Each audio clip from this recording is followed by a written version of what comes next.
बिस्मिल्लाहिर्रहमानिर्रहीम।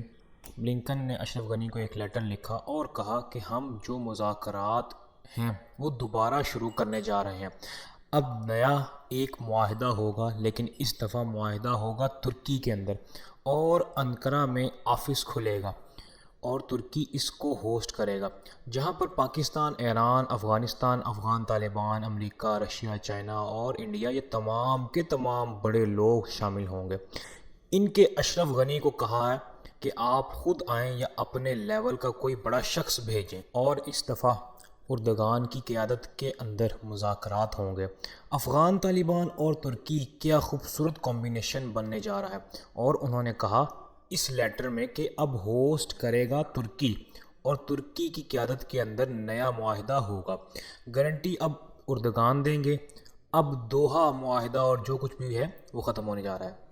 ये इतनी बड़ी डेवलपमेंट है कि आप हैरान होंगे इस बात को जान करके तैयब उर्दगान के साथ ऐसे बाइडन के क्या मामलात हैं जो उन्होंने तुर्की को चुना। एक चीज़ आप जहन में रखिए कि वो अरबों को किसी सूरत किसी खाते में नहीं लाते।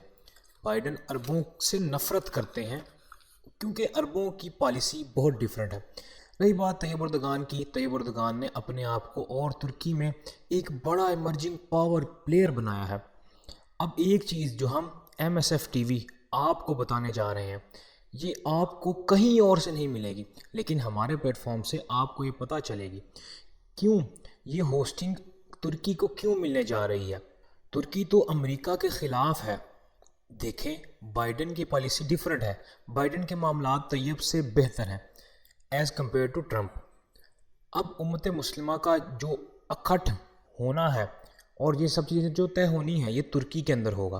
पाकिस्तान को किसी सूरत भी वो काबिल कबूल नहीं करेंगे, क्योंकि आप एटमी ताकत रखते हैं, आपके पास टेक्नोलॉजी बेहतर है, आपके पास EMP आ गई है, तो वो कभी भी ये नहीं चाहते कि उम्मत की सरबराही इनके हाथ में है, क्योंकि अगर पाकिस्तान ने फ़ैसला किया तो चीज़ें डिफरेंट होंगी। उर्दगान के साथ बाइडन के मामलात बेहतर हैं एज़ कम्पेयर टू ट्रंप।